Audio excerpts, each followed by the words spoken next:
Welcome to Natural Dharma's Tuesday night meditation.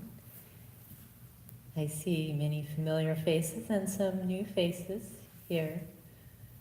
So if you're new, welcome, and an encouragement to, at the end, to introduce yourself, if you haven't already, to someone in the room. Many people here are regulars and come to the Tuesday night often, or feel free to come up and introduce yourself to me. I'd love to get to know you.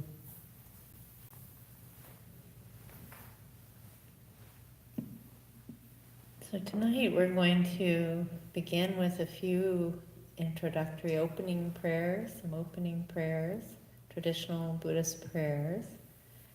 And I'll offer some reflections on the Dharma and some reflections on practice. And the main part of our session, we will be practicing together for the main part of the session, because the practice is front and center of our life of the Dharma. And then we'll, at the end, open it up for some reflections from all of you and discussion and sharing of our experience of the practice.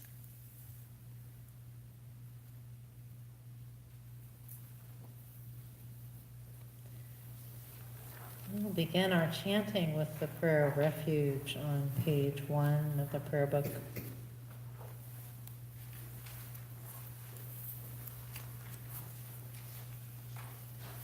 Sanje Chedan Sochi Chonam Lam Changchu Bardu Dani Chasuchi Gagi Jinso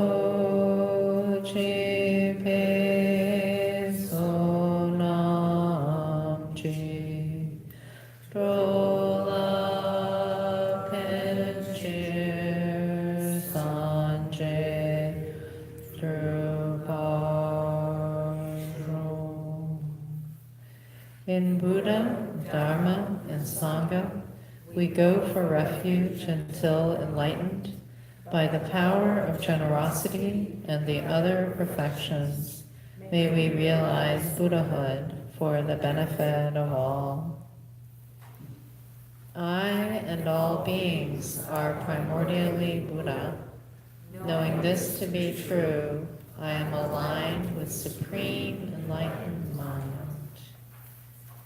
The 4 immeasurables, which are a tribute to the power of love in our life and practice. Samchen tam che dewa tang dewe chu tam den par ju chi du ngao tang du ngao chi chu tam ra chu du ngao me pe dewa dam pa amendra war churchi nirin shakdan tandra etamyo se me pala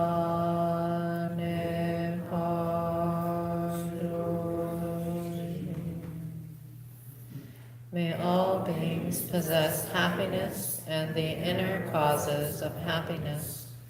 May all beings be free from sorrow and the inner causes of sorrow. May all beings remain undivided from the sacred joy which is free from sorrow. May all beings come to rest in the great equanimity beyond attachment or aversion to friends, enemies, or strangers. Jigme Lingpa's prayer here. Bodhicitta, you can say compassion, his compassion prayer. Ho, mesmerized by the sheer variety of perceptions, which are like illusory reflections of the moon in water, beings wander endlessly astray in samsara's vicious cycle, in order that all may find comfort and ease in the luminosity and all-pervading space of the true nature of their minds. I unleash the immeasurable love, compassion, joy, and equanimity of awakened mind, the heart of bodhicitta.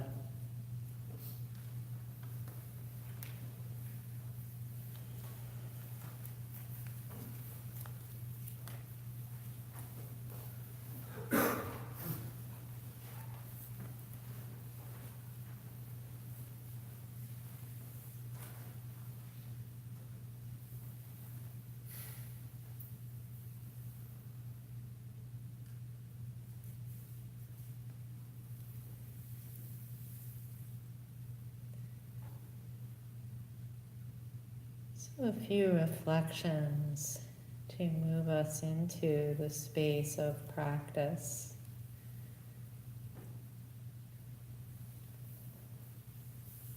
I recently traveled to Costa Rica for my first visit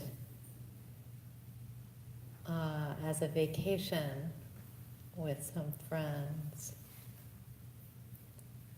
And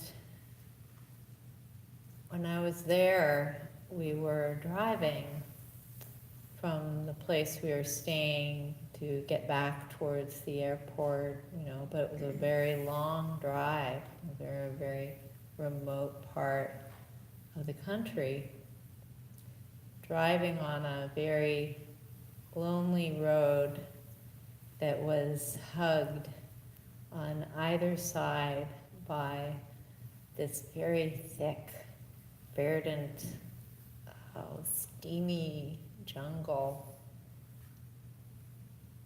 And it was a very windy road and mountainous. We came around a curve and there were a bunch of cars and stopped in the road, and there was at least two people in the road. And there was a figure in the road that was laying on its side. And at first I had a moment of concern or alarm, but then I saw what it was as we came closer. We stopped and I got out. And it was a sloth in the middle of the road. It was not hurt. It was crawling across the road at its pace, which was very, very slow, as you can imagine. And they don't walk. Sloths cannot walk. They can climb, but they don't walk. They can't even really get up unless they have some kind of something to hold on to, like a tree.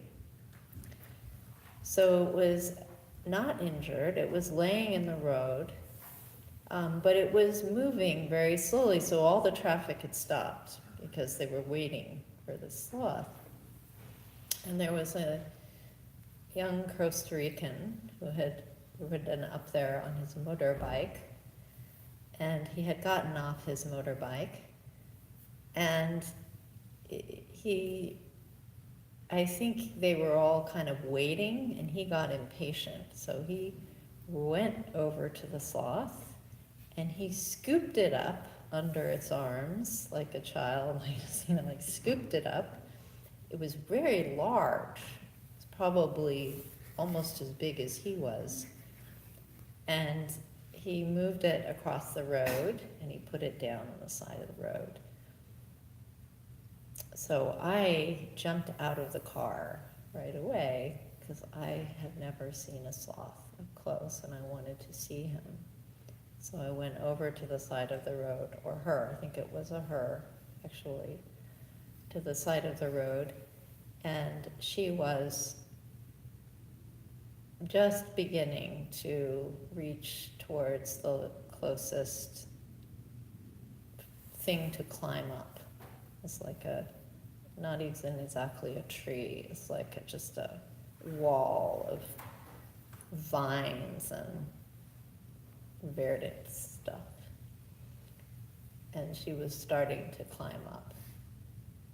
And so I just went over behind her and I made a noise. I just said, hello, hello, greetings. Aren't you beautiful? She was completely green. So I guess there are many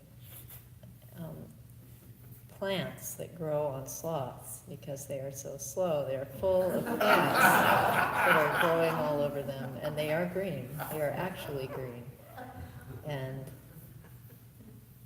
And she turned around and she saw me, and our eyes locked.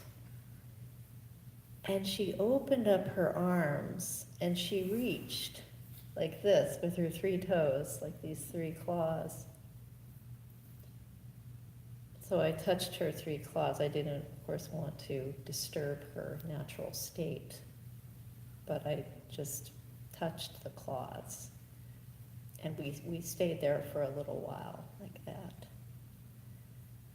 But she kept the gaze up with me for probably a minute or longer even, and looking right into my eyes and blinking slowly.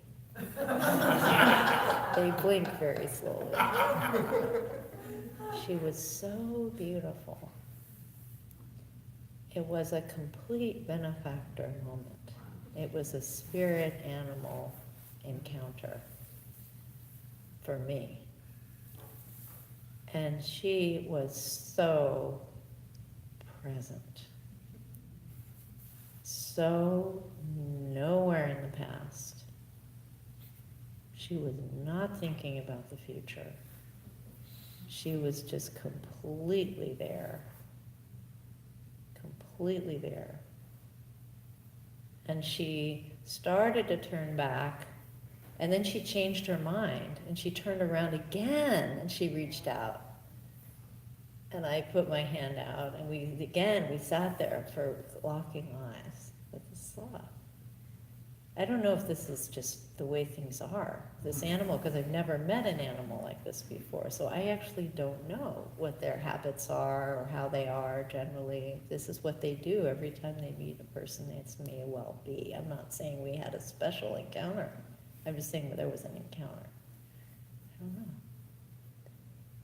Now I bring this in because that gaze has stayed with me so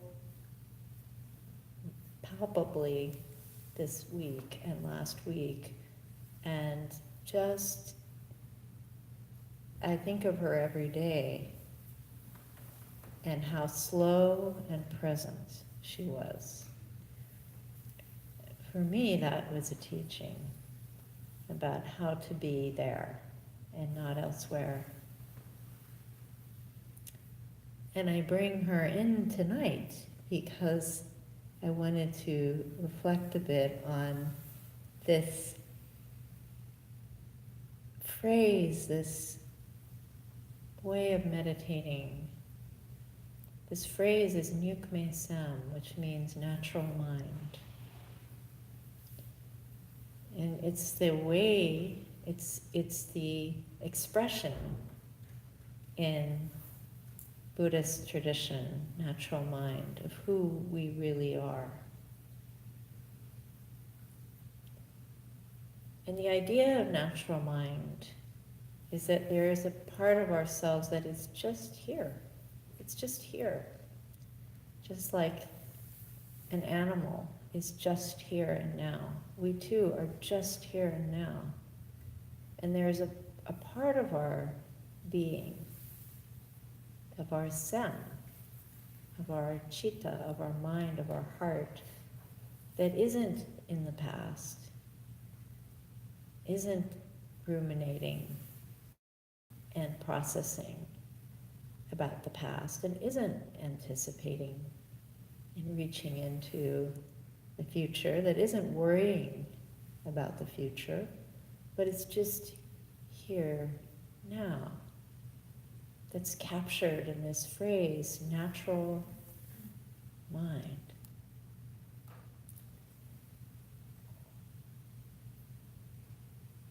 So I felt like I was seeing that, or that was a transmission from that animal to me, a natural mind transmission. And in fact, of course, the sloth is completely a wild animal, wild, living in nature. Part of us too is wild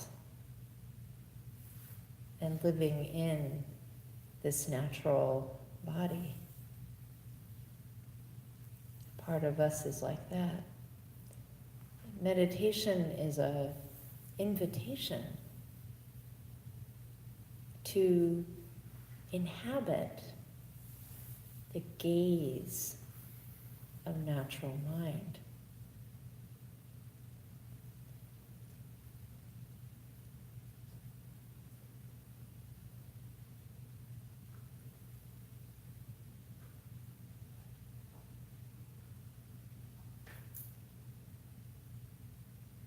In order to inhabit that gaze, the gaze of the wild within, it is just here, just now, just sensing, just feeling, just breathing. We do need to let go. I need to let go, use the first person, of the part of the mind that is fabricating.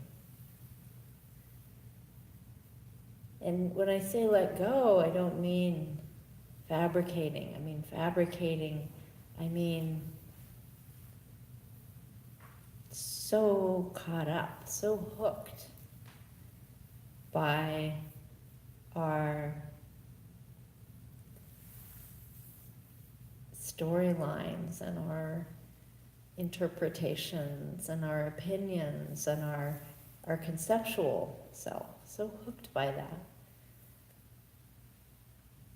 To see through the gaze of natural mind, to inhabit natural mind, we need to release some of that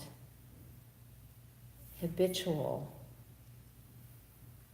fabrication or enmeshment.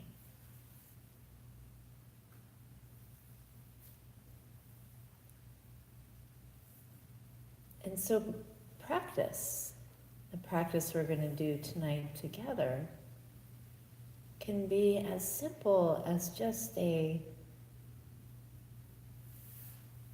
letting go.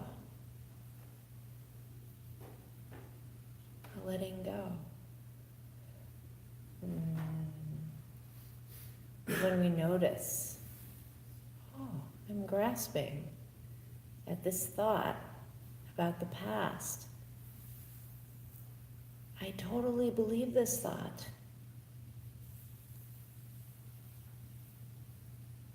Or I'm grasping at this fear that I have about tomorrow. I totally believe this fear.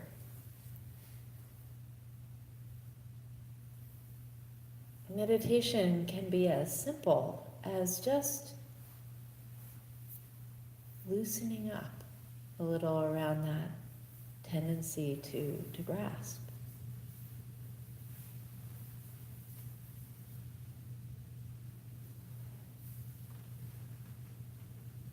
And when we loosen up,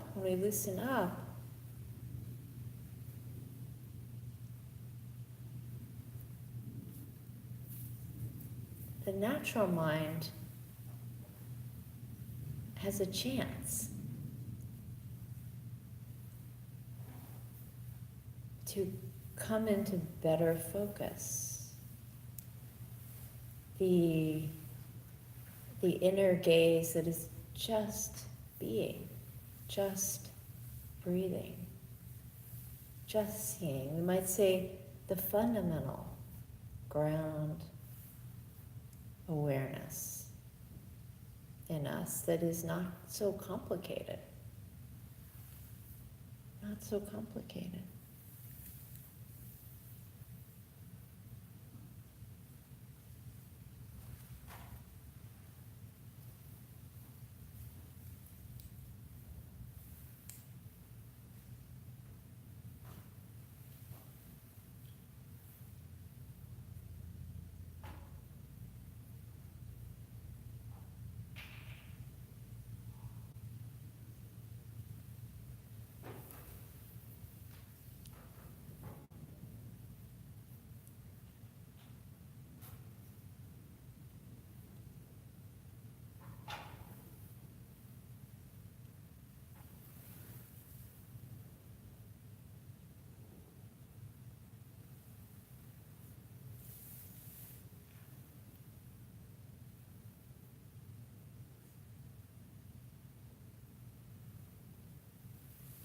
But that's so challenging, isn't it? Because our habits are so strong, so strong. In one way, challenging.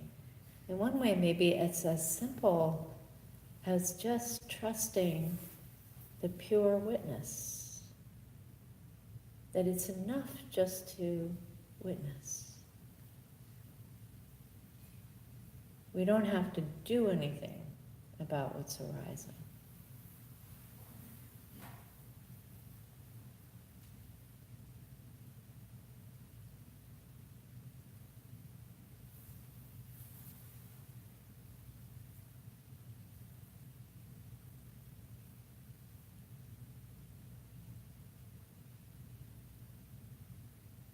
Want to meditate? In a way, the only teacher of natural awareness is our practice. You know, the practice is where we find it, not so much in the words. The words can get in the way, actually, of natural awareness. It's just our most authentic gaze.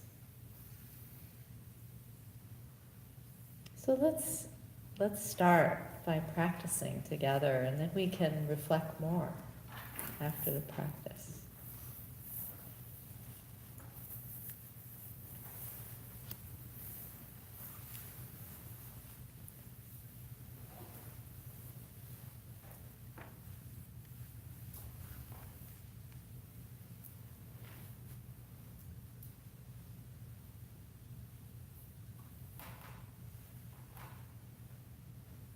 So we're going to sit together for about maybe 15 minutes, just sitting. And I'll ring the gong, and we'll move into walking meditation. And walking meditation is a practice of slow walking. We'll walk single file in a line. I'll come this way, and then just stand and follow, and I'll just circle around, and eventually we'll just be one big circle of people moving. We'll move like that for about 15 minutes, maybe 20, and then we'll again sit for 15, 20 minutes again, something around like that.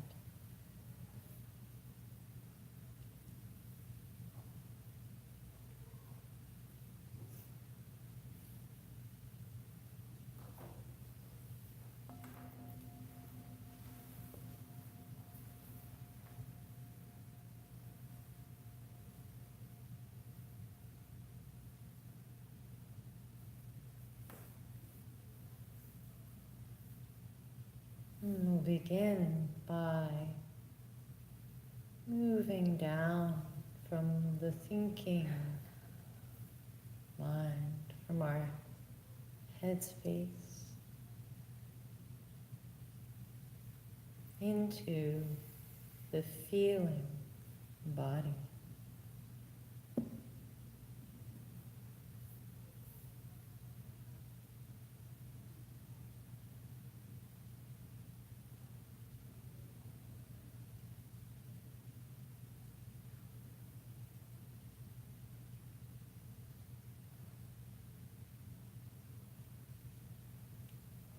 Just noticing the weight of the body, its natural groundedness.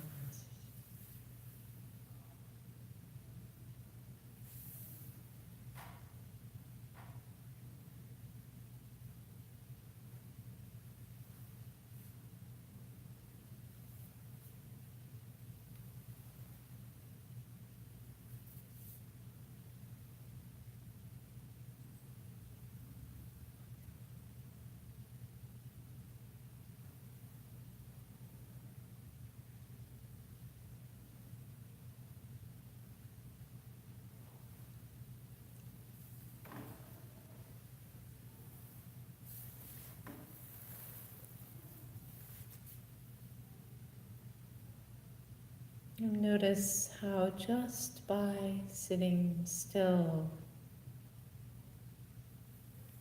the restlessness of the mind and the body gradually settles like sediment, slowly falls to the bottom of a glass when it's left unstirred.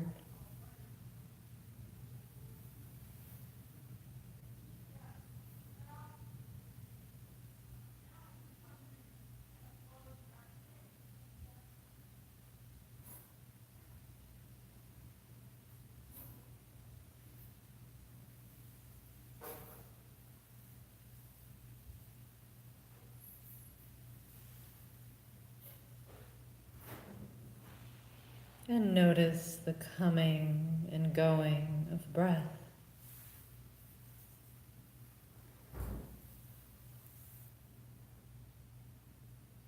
This natural rise and fall of the inhale and exhale.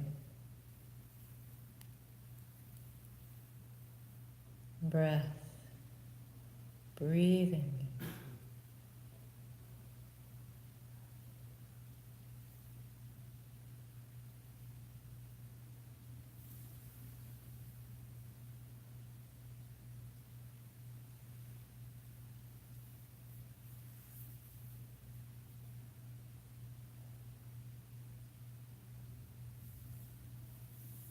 And notice the mind, how even when grounded in body and breath, doesn't stop.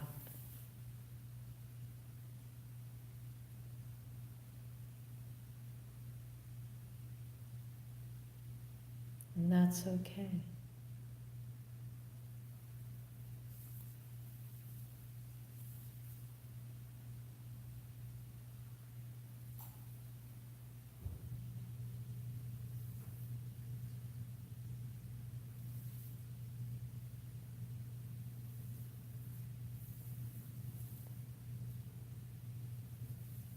See if you can be like the passenger on the platform, watching the trains go by.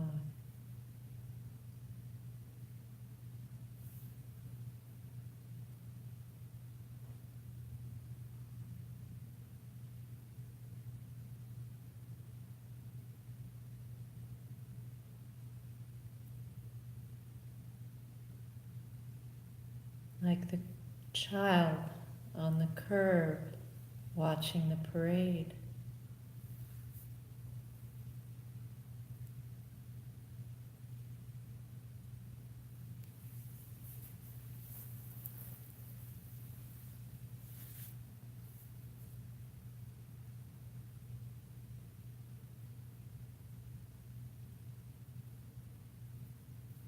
like the yogi on the shore of the river, watching the leaves float by.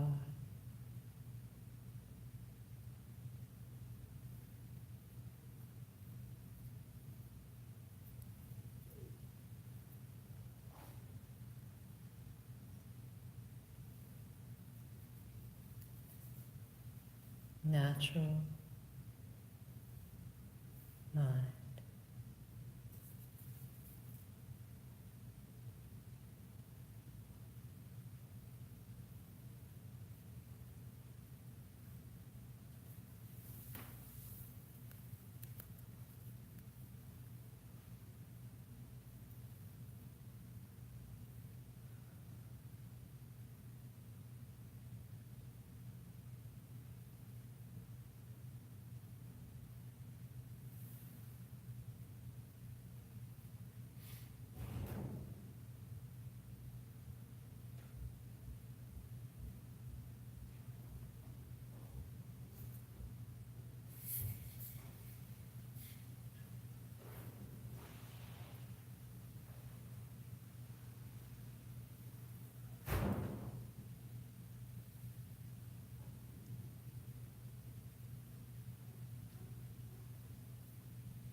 And sometimes you'll get hooked by a thought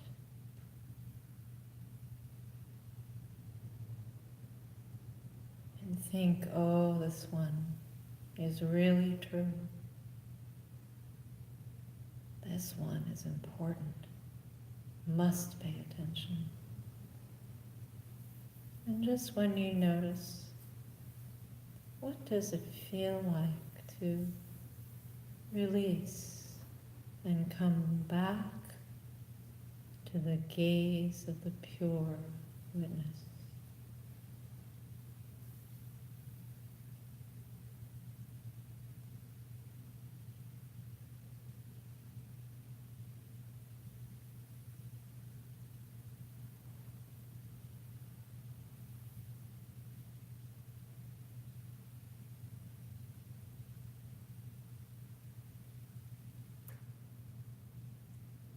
Just here.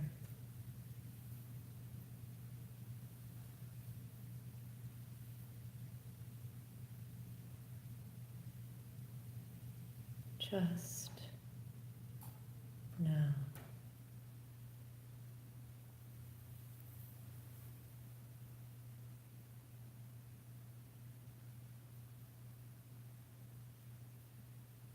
Just this.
watching these thoughts stir, arise, unfurl,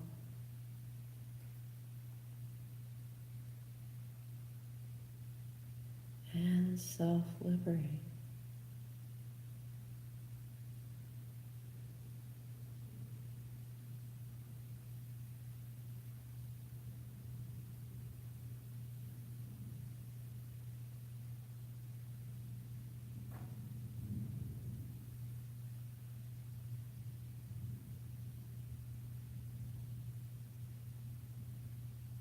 No need to analyze, push away.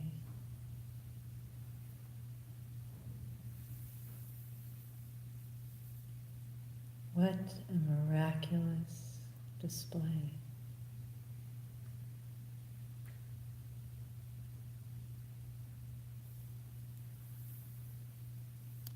Natural mind.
Settle back into the home of this pure witness.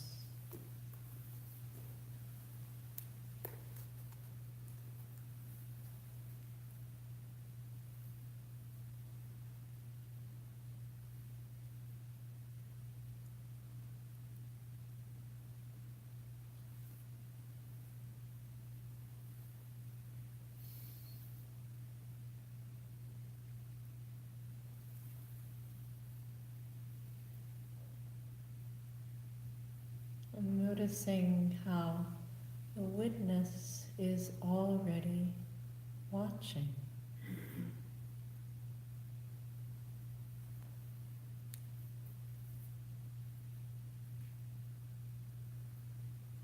Like a candle doesn't try to burn.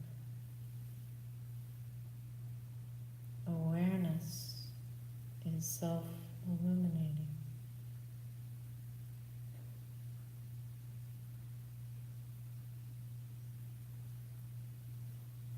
There's nothing to be done.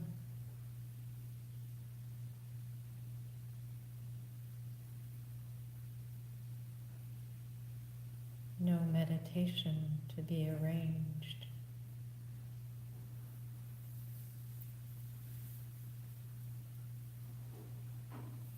Natural mind is already there.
natural light.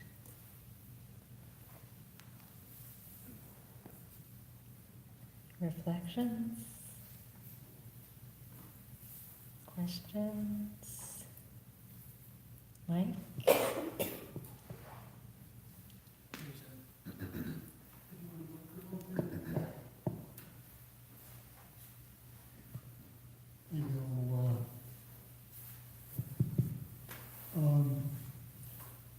Just a couple of reflections on walking. My practice goes back many years. I started out in Theravada Buddhism, where walking is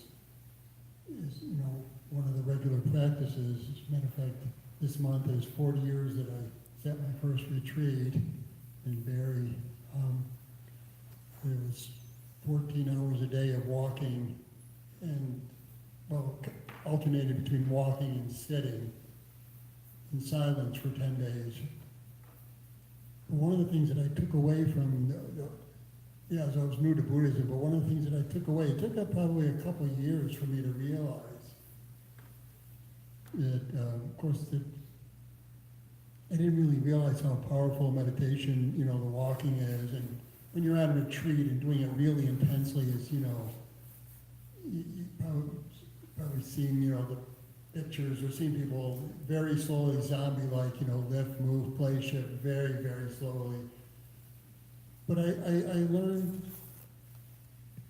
that, number one is that, even to this day, I do walking meditation, but you don't have to be walking really slowly and in a retreat kind of environment too. You can bring awareness when you're walking down the street, not thinking about what you did the night before, what you'll do later.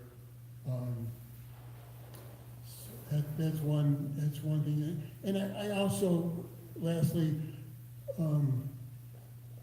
my biggest insight, a few years after that first retreat was that this walking meditation is actually, it's powerful in and of itself, but it is a bridge to practicing off the cushion. And when the awareness that we cultivate through the mindful walking can translate when we apply it, and it's not hard, it just needs to be done, on a repetitive basis, but it can be applied to anything in life.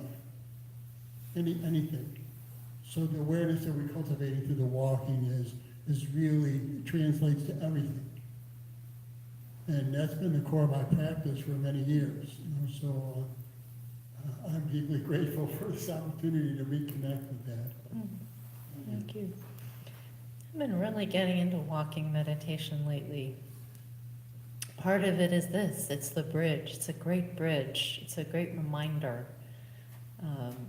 Because it's formal and you're doing it sandwiched up next to the sitting meditation, it's an encouragement that we don't have to stop practicing when we get up. And it models that for us.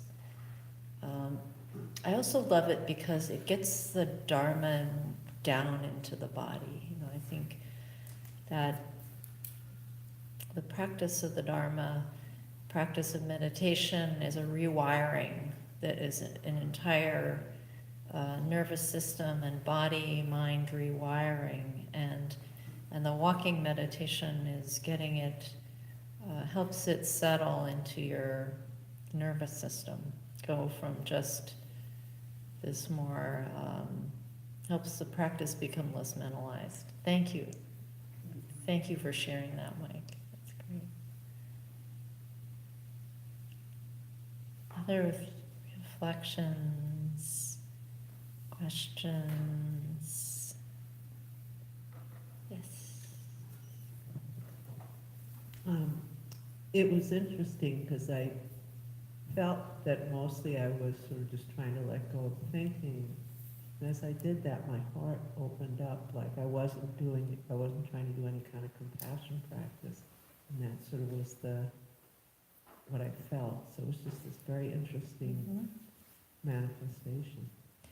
This natural mind practice is so heart-opening. And I think that conceptual mind actually is an impediment, can be an impediment. It's not always it's an amazing tool, our conceptual mind, but it can impede our loving compassion. And sometimes when when we're sitting with this permission to disengage, I mean, not just to kind of lighten up on all of those thoughts and all the heaviness of that and just be here now.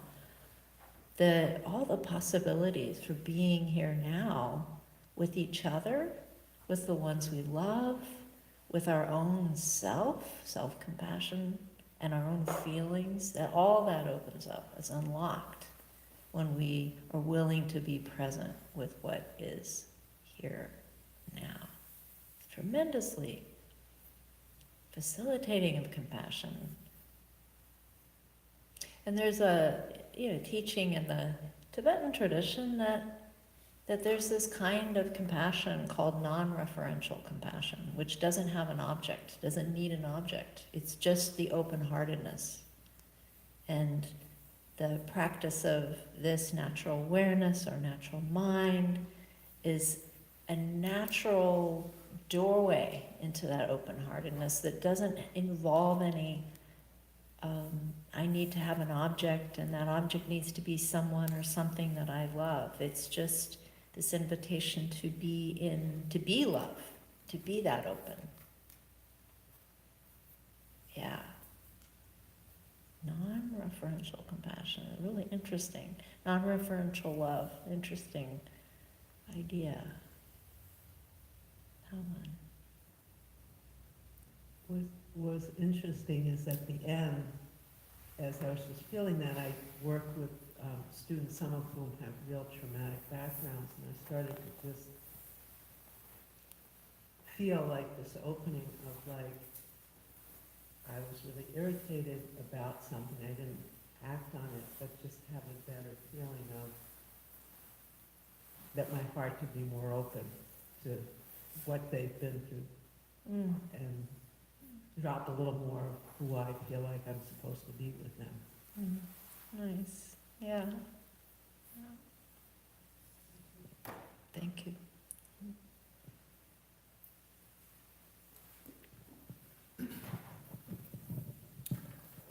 Hello. Hello.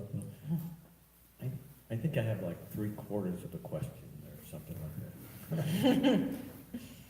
So, for me, dropping in with a natural mind, natural, you said calmness and inner stillness, I began thinking of not the conflict or the economy of trying to live a purposeful, intentional life, which involves activities that sometimes purposeful, I'm not trying to be non-judgmental, we're trying to be kind, we're trying to be generous, we're trying to take actions. And I just wondered what commentary you might have on that. The scaffolding of a healthy human life. And I think that our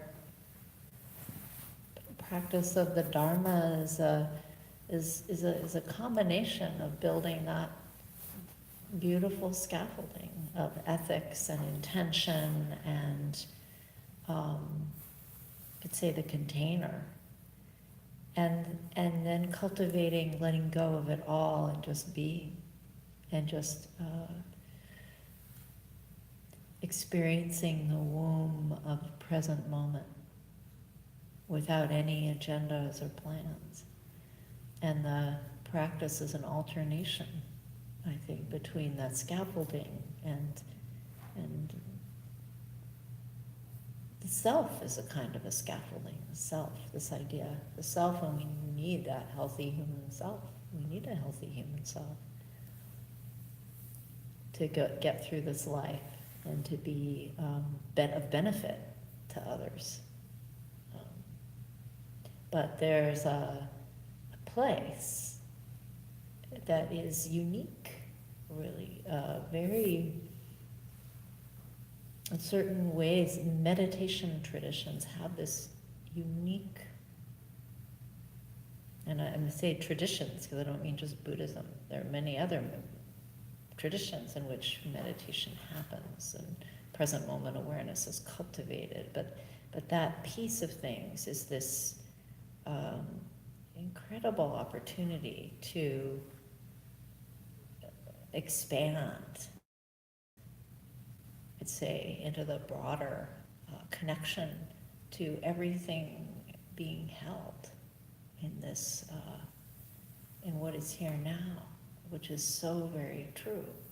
Something very profoundly true about here and now. Yeah, thank you. That's great.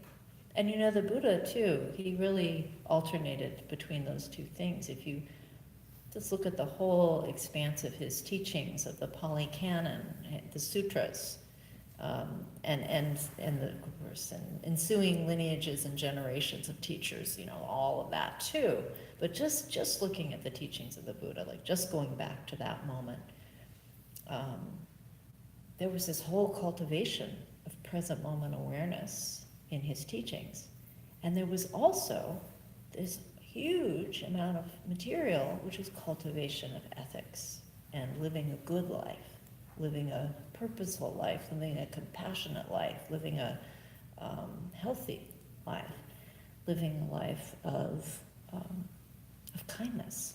So, a good model for us. It wasn't like he just cared about meditation. No, he cared about action and social engagement in his time and place. Nice model for other reflections, questions, wonderings.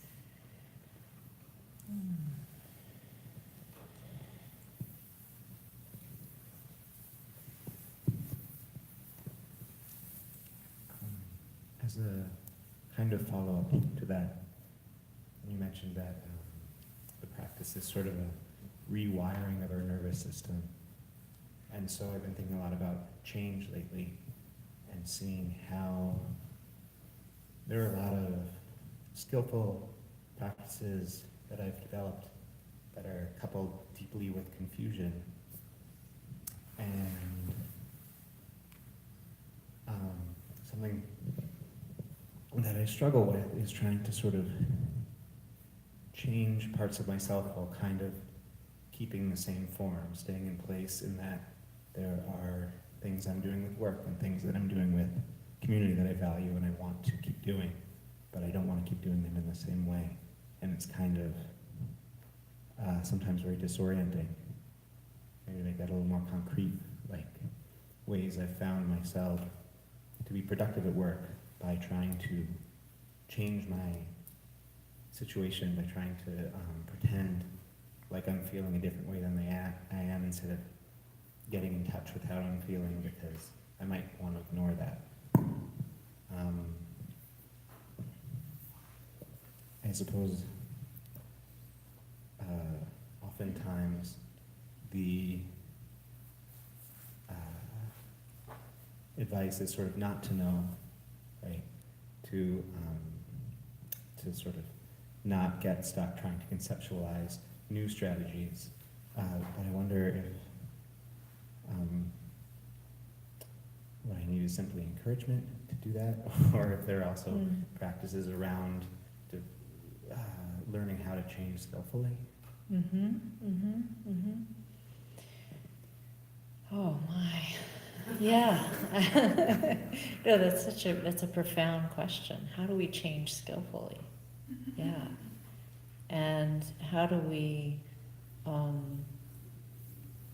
meet the demands, our real world demands, like those that arise in our work context, and stay authentic?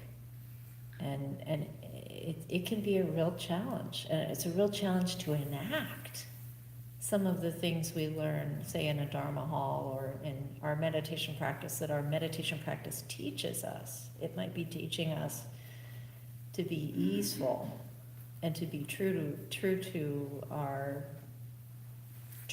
experience. And then there's the demands of the real world. And how do we bring those two together? And I think that's a real challenge and a dance. And I can't give you an answer except to say that this is more like first person kind of sharing experience for myself at different times, encountering that challenge of that dance, especially in certain periods of my life. Like I really experienced it in graduate school a lot because the demands are so high and they're so, just this tiny little niche where you kind of can't move right and you can't move left and get through the system successfully.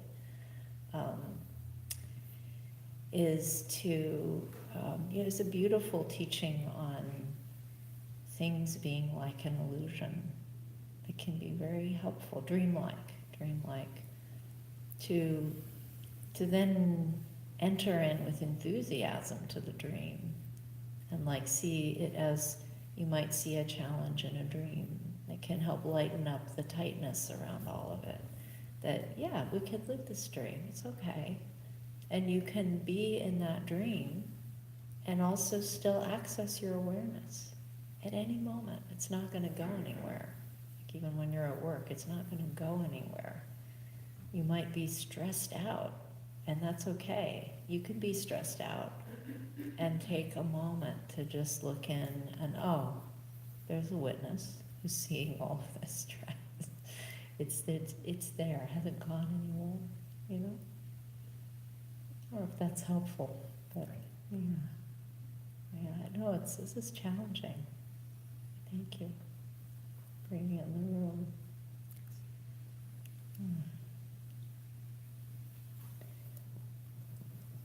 So one more. Yes, hi. I actually just wanted to build on that question because I'm taking a class at Harvard Ed School called Adult Development, and it's Robert Keegan's theory, and there are different stages, and I have been thinking a lot about these transitions and how meditation, how practice actually helps us evolve through these transitions. So really kind of focusing on that. How do I break from being in that socialized mind state to moving into this stage 4, which is self-authorship, where you're like able to see everything and still sort of like own your truth. And on another side, I was taking this karma and transformation class, and we talked a lot about how meditation really helps to sort of melt down some of that karma by not, building it up, by, repeating the same thoughts and patterns. And so I've just sort of been fascinated with all these little, things and how they're all interconnected. And I don't know where I'm going with this, but I just wanted to share, and I'm happy to tell you about some of the books that I'm reading on transition and from that class that might be helpful as we're in a murder program together, so we know each other. But I just wanted to build on that. Thank you so much for sharing that. Oh, I loved Keegan, and I went back in the day. He's a wonderful theorist, yeah. Thank you.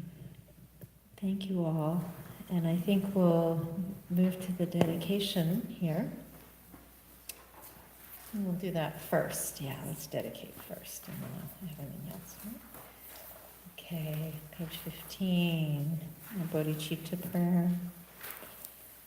Changshu Samcho Rinpoche Mache Panam Che Dorchi Che Panyam Pare Bayam Gong Ne Gong Du Power Shou May the pure, brilliant sun of bodhicitta dawn in each and every heart and mind, dispelling the darkness of suffering and confusion unstoppably until all are fully illumined and awakened. Thank you all for coming.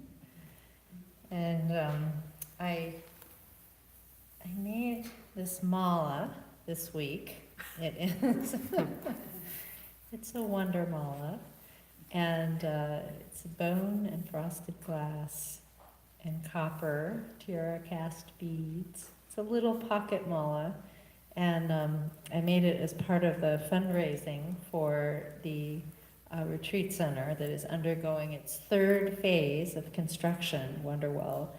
And as part of that, we're having an auction and all sorts of things, and fundraising things are happening, which I'm sure you'll hear about in time, like a kirtan performance, a Buddhist kirtan, and sorts of things, all sorts of things.